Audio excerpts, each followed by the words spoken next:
Berarti jalan ini ya, jalan ini merupakan The Route Postway ya, atau jalan raya pos yang dibangun di masa pemerintahan Herman William Daendels ya, masa kolonial Perancis saat itu ya.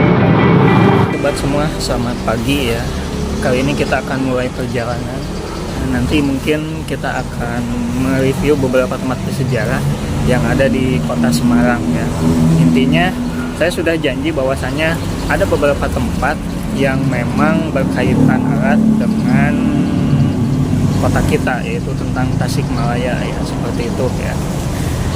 Dan nanti mungkin jaraknya agak jauh ya kalau jalan kaki ya. Tapi pagi ini kita sambil nyari makan sarapan ya, maksudnya ya. Jadi kita hari ini sambil sarapan, nyari sarapan di sebelah mana. Ikuti penelusuran saya. Oke sobat semua, beberapa langkah dari hotel tempat saya menginap semalam di kota Semarang ini, saya akhirnya bisa sampai di kota lama. Karena memang semalam saya memilih hotel atau penginapan yang dekat dengan kota lama. Di sini saya merasakan seperti kembali ke beberapa abad yang lalu. Karena memang bangunan di sini didominasi oleh bangunan peninggalan kolonial Belanda. Tapi yang membedakan bangunan kolonial Belanda di Indonesia dengan di negara asalnya itu, memang dari segi arsitektur itu ada pengaruh budaya tradisionalnya ya, atau yang dikenal dengan bangunan Indis. Jadi ada campuran antara budaya lokal dengan budaya barat ya, dari Belanda. Tapi di sini memang dominasinya seperti di Eropa ya. Unsur Eropanya sangat kental sekali ya, sehingga memang saya merasakan seperti di negara Belanda. Makanya dikenal dengan Little Netherlands. Di sini saya tidak henti-hentinya untuk memotret bagian-bagian bangunan yang sangat menarik sekali ya, di tengah-tengah kemacetan di pagi hari ini.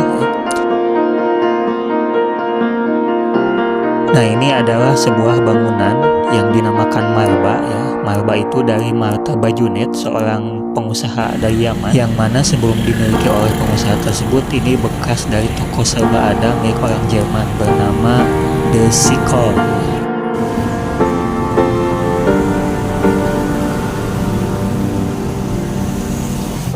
Oke sobat, sebetulnya banyak ya bangunan bersejarah di kota Semarang ini ya. Tadi ada Wiskammer gitu kan, terus juga ada Spihal ya di sebelah sana, terus juga ini ada Marba ya. Dan ini satu bangunan yang sangat unik ya, namanya itu adalah Gereja Belenduk ya. Mengapa dinamakan Gereja Belenduk? Karena bentuknya itu bulat gitu kan, kubahnya itu ngebelenduk gitu kan. Nah ini ya, ini merupakan gereja tertua ya di kota Semarang ya. Dan sampai sekarang masih digunakan. Ini termasuk bangunan yang sangat bersejarah ya. Memang sangat banyak bangunan bersejarah di kota lama Semarang ini, sehingga setiap langkah saya tidak henti-hentinya untuk memotret, dan sepertinya tidak akan pernah selesai ya. Ini merupakan salah satu toko langganan dari Raden Ajeng Kartini ya. Dulunya menjual arloji dan jam yang diimpor dari Eropa dan Amerika, yang namanya itu NV Hound and Silver Mandalay Forhen FM of Lenroad & Co. Nah ini ada sebuah bangunan tua ya, yang mana tadi saya nemu sebuah plakat ya bernama J.H.K. Smith Junior ya. Nanti kita cari siapakah beliau ya. Tapi nanti kita review bangunan sebelah sana. Nah di sebelah sini ada lorong yang mana di sana ada satu bangunan yang dikenal dengan akar pohonnya ya. Yang mana akar pohonnya itu menempel sama dindingnya ya, dan menyisakan bata-bata saja ya. Saya tidak sadar kalau bangunan yang sering dijadikan ajang foto-foto ini ternyata bekas dari kantor surat kabar The Lokomotif ya, yang di masa lalu memperjuangkan hak-hak pribumi dan punya andil dalam lahirnya politik etis. Yang mana politik etis ini juga nanti mendorong lahirnya organisasi pergerakan nasional di Indonesia saat itu. Sangat disayangkan ya, bangunannya ini hampir roboh dan tinggal menyisakan bata-bata tua ya. Berkat berita dari surat kabar ini juga kita bisa datang ke Semarang menelusuri jejak leluhur kita. Nanti setelah video di Kota Lama ini ya, kita akan bahas. Jalan ini merupakan The Route Postway ya, atau jalan raya pos yang dibangun di masa pemerintahan Herman William Daedalus ya, masa kolonial Perancis saat itu ya. Kalau ini bekas dari gedung pencetakan Van Dorp yang mencetak juga buku Raden Ajeng Kartini yang kita kenal dengan habis gelap terbitlah terang, bukan judul lagu Noah ya.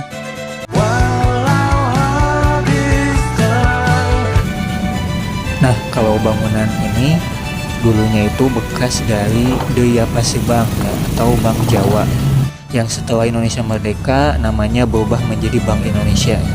Tapi ini sekarang bukan bank lagi ya.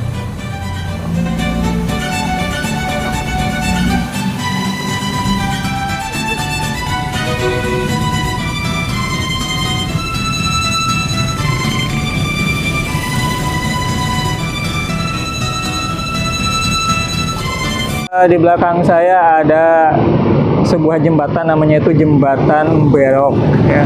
Berok itu mungkin dari kata buruh ya, buruk gitu kan, karena pelapalan orang kita jadi berok gitu kan. Nah ini ya, ini suasana pagi sangat sibuk sekali di kota Semarang ya.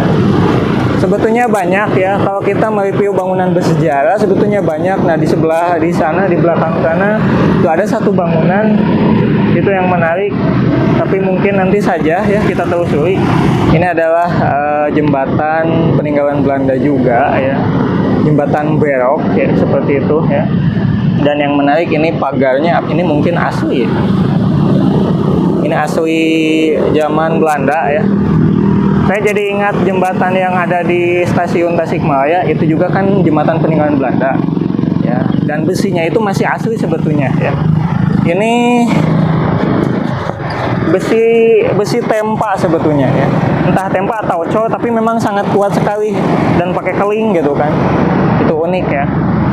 Nah ini ya yang terkesan dengan bangunan tua di kota Semarang itu ini ya.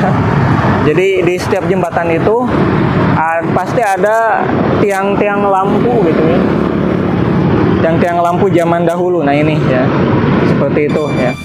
Dari Kota Lama Semarang ini kita bisa belajar bagaimana bangunan bersejarah itu dirawat dan dilestarikan.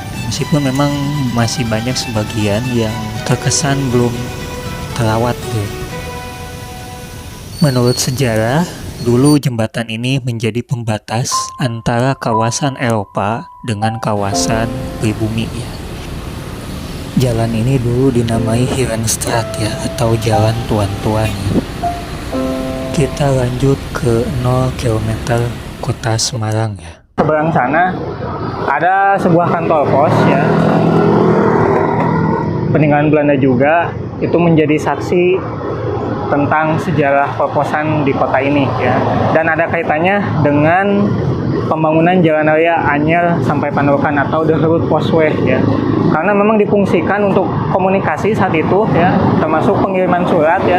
Maka jangan aneh kalau misalkan kantor pos di kota-kota besar ataupun di kota-kota kecil pasti lokasinya berada di pinggir jalan raya ya, di kota tersebut ya. Dan ini salah satunya ada di kota Semarang ya.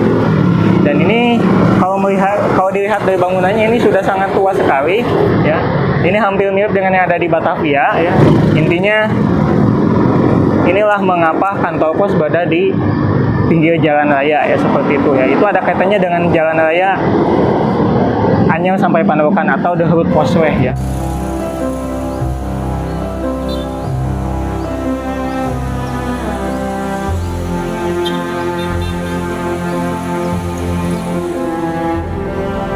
Alhamdulillah sampai juga di tempat ini.